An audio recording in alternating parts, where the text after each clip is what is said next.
बानी पीटीआई की नाहली बरकरार, इलेक्शन की दौड़ से भी आउट। इस्लामाबाद हाईकोर्ट ने तोशाखाना फौजदारी कार्रवाई केस में सेशन कोर्ट का फैसला मुअत्तल करने की दरखास्त मुस्तरद कर दी। चीफ जस्टिस आमिर फारूक और जस्टिस तारिक महमूद जहांगीरी ने 9 सफ़हात पर मुश्तमिल तहरीरी फैसला जारी कर दिया।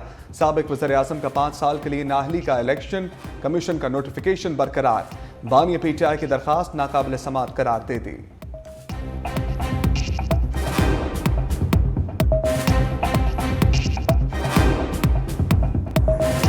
पीटीआई को बल्ले का निशान मिलेगा या नहीं? पेशावर हाईकोर्ट का इलेक्शन कमीशन को महफूज फैसला कल तक सुनाने का हुक्म। दुराने समाअत बैरिस्टर गौहर खान ने कहा, इलेक्शन कमीशन ने इंतखाबी निशान ना देने की वजूहात नहीं बताई। इंतखाबी निशान ना मिला तो हमारे उम्मीदवार आज़ाद इलेक्शन लड़ेंगे। बानी पीटीआई जेल से ही इलेक्शन लड़ेंगे। मुल्क की मकबूल तरीन जमात को इलेक्शन से बाहर नहीं रखा जा सकता। फैसला हक में ना आया तो प्लान बी तैयार है। दुआ है प्लान बी पर ना जाना पड़े। यह आसान नहीं, इंतहाई सख्त है।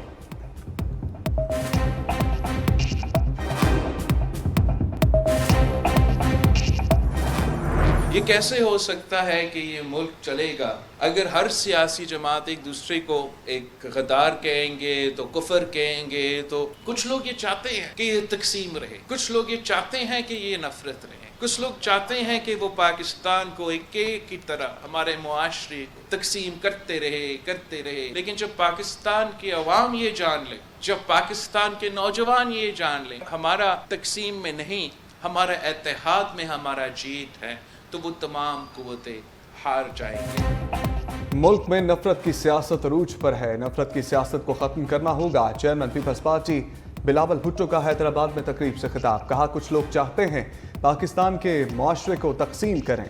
एक दूसरे को गद्दार कहेंगे तो मुल्क कैसे चलेगा? हम दमादम मस्त कलंदर करके इंतहा पसंदों का मुकाबला कर सकते हैं। हमने पाकिस्तान को जदीद मुल्क बनाना है। हमें मिलकर तमाम चैलेंजेस का मुकाबला करना होगा।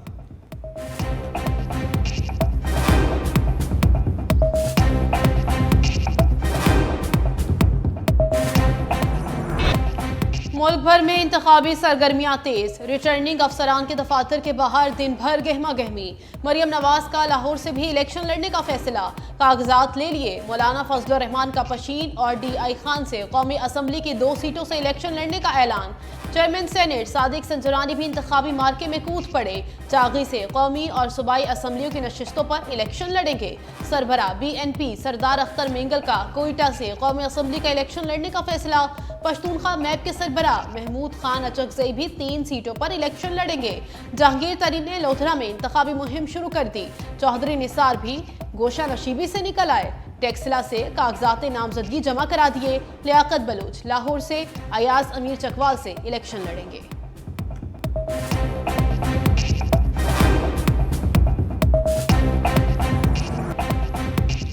कागजात नामजदगी जमा कराने की तारीख में तौसीक का मुतालबा जोर पकड़ गया। MQM और JUI के बाद नून लीग और बलोचिस्तान अवामी पार्टी का भी तारीख में तौसीक का मुतालबा। इसहाक डार ने इलेक्शन कमीशन को खत लिख दिया। कहा, कागजात नामजदगी जमा कराने के लिए 3 दिन नाकाफी हैं। 2 दिन की तौसीक की जाए तो उम्मीदवार को आसानी होगी। इलेक्शन कमीशन का तारीख बढ़ाने पर गौर।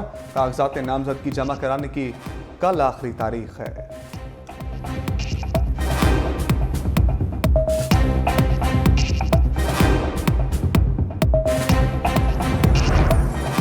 हमें भी लेवल प्लेइंग फील्ड दी जाए। PTI ने इलेक्शन कमीशन और सुप्रीम कोर्ट का दरवाजा खटखटा दिया। इलेक्शन कमीशन में जमा दरखास्त में मुख्तलिफ अजला की इंतजामिया के हवाले से तहफ़्फ़ुज़ात का इजहार। कहा, PTI उम्मीदवारों को कागजात नामजदगी के हुसूल और जमा कराने में मुश्किलात का सामना है। सुप्रीम कोर्ट में दायर दरखास्त में कहा, अदालत तहरीक इंसाफ को लेवल प्लेइंग फील्ड और शफाफ इंतखाबात के लिए फरीक़ैन को हिदायत जारी करे। कारकुनों और रहनुमाओं को हरासा करने से भी रोका जाए।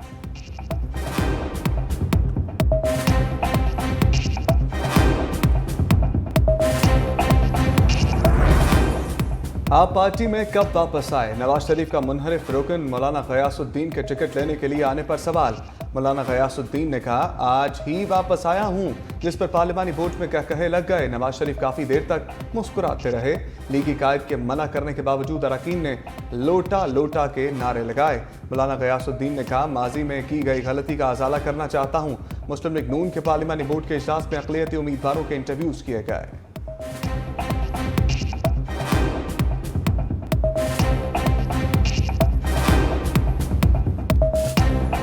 लेवल प्लेइंग दिया जा रहा है कि नहीं, इससे क्या लगता है? फील्ड ही को नहीं, लेवल क्या करना है? फील्ड होगा तो करेंगे ना। ये इलेक्शन अगर किसी ने फेयर एंड फ्री ना होने दिया तो ये इतना बड़ा ये मुल्क के अंदर टर्मोइल आएगा कि लोग सारी तारीख को भूल जाएंगे। जिस तरह उसका प्रोटोकॉल है ये तो पहले ही बन के बैठा हुआ है, ये फिर जंगल का कानून हो गया ना। जुडिशियल कॉम्प्लेक्स पेशी पर परवेज इलाही और शेख रशीद में मुलाकात। परवेज इलाही का शेख रशीद की हिमायत का ऐलान। कहा, सहाफ़ी ने परवेज इलाही से पूछा, चौधरी साहब लेवल प्लेइंग फील्ड मिल रही है? परवेज इलाही बोले, फील्ड ही नहीं लेवल क्या होना है? इलेक्शन शफाफ ना हुआ तो ऐसा हंगामा होगा कि लोग तारीख भूल जाएंगे। नवाज शरीफ पहले ही वज़ीर आज़म बनकर बैठ गया है, ये जंगल का कानून है। शेख रशीद ने कहा, किसी के खिलाफ प्रेस कॉन्फ्रेंस नहीं की, पीटीआई की हिमायत हासिल कर ली, पिंडी के 2 हलकों से इलेक्शन लड़ूंगा।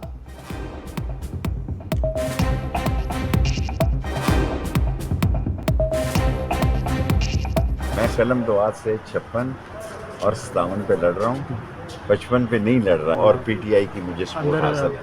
पहले भी मैंने कैद काटी, मैंने उसके ख़िलाफ़ कभी कोई तहरीर नहीं दी, किसी को मैंने 164 का बयान नहीं दिया, कोई उसके ख़िलाफ़ बात नहीं की। मैं अपनी जगह पे डटा हुआ हूँ, मैं नस्ली हूँ, असली हूँ।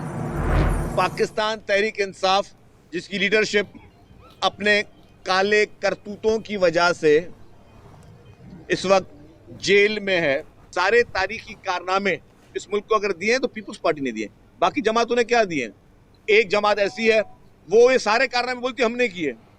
वो बोलती है कि जी एटम बम भी हमने बनाया, वो बोलती है कि सीपैक भी हमने किया, वो 18 अमेंडमेंट भी बोलती है हमने किया, वो सारे कारनामे देती है। खुदा का शुक्र है वो ये नहीं कहते कि पाकिस्तान भी उन्होंने आज़ाद करवाया। बानी पीटीआई इदारों और मुल्क के खिलाफ साजिश कर रहे थे, वो अपनी हरकतों की वजह से जेल में है। रहनुमा पीपल्स पार्टी शर्जील मेमन ने तनकीद के तीर बरसा दिए। कहते हैं एक लीडर जेल से सहूलतकारी मांग रहा है, बाहर जाने दिया जाए। एक पार्टी कहती है एटम बम हमने दिया, सी पैक भी हमने शुरू किया। शुक्र है वो पार्टी ये नहीं कहती कि पाकिस्तान भी हमने बनाया। इस वक्त पीपल्स पार्टी सबसे आगे है, सिंध और बलूचिस्तान में बड़ी कामयाबी हासिल करेंगे।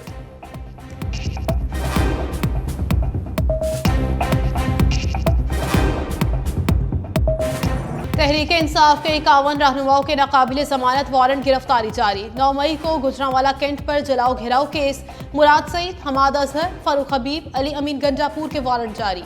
उमर अयूब, जुबैर नियाजी, जरताज कुल, अकरम साही समेत दीगर के नाम भी शामिल। अदालत ने मजीद कार्रवाई के लिए 23 दिसंबर को रिपोर्ट तलब कर ली।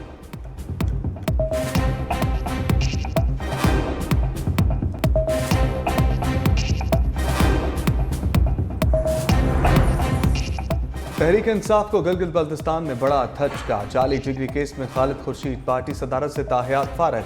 गिलगित बल्तिस्तान इलेक्शन कमीशन ने नाअहल करार दे दिया। साबिक वज़ीर आला इंतखाबात में भी हिस्सा नहीं ले सकेंगे।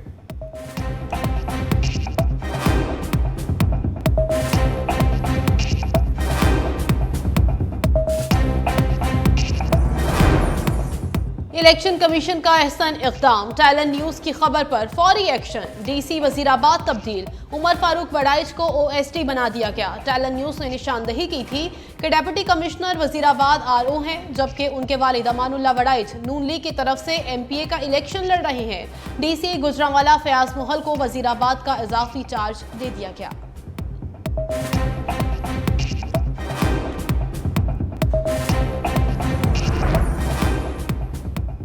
साबिक चीफ जस्टिस साकिब निसार के घर हमला केस में पेशरफ। 2 मशकूक मोटरसाइकिल सवारों की फुटेज मिल गई। हमला आवरों की उम्र 25 से 30 साल के दरमियान। साबिक चीफ जस्टिस की बहू धमाके से कुछ सेकंड पहले मुतासरा गाड़ी के करीब से गुजरी थी। इब्तदाई तहकीकाती रिपोर्ट आला हुक्काम के हवाले। सीटीडी ने कांस्टेबल सज्जाद हुसैन की मुद्दत में मुकदमा भी दर्ज कर दिया।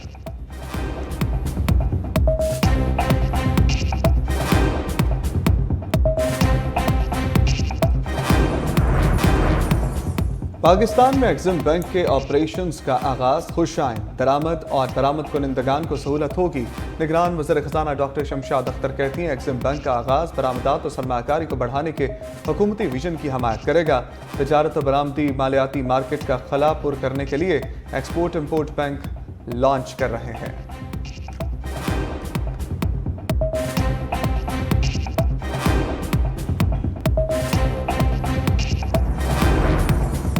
किसानों के लिए खुशखबरी, यूरिया का पहला जहाज पाकिस्तान पहुंच गया। निगरान वजीर तिजारत गौहर एजाज कहते हैं रबी सीजन के दौरान किसानों के लिए यूरिया की बिला तातुल दस्तयाबी यकीनी बनाएंगे।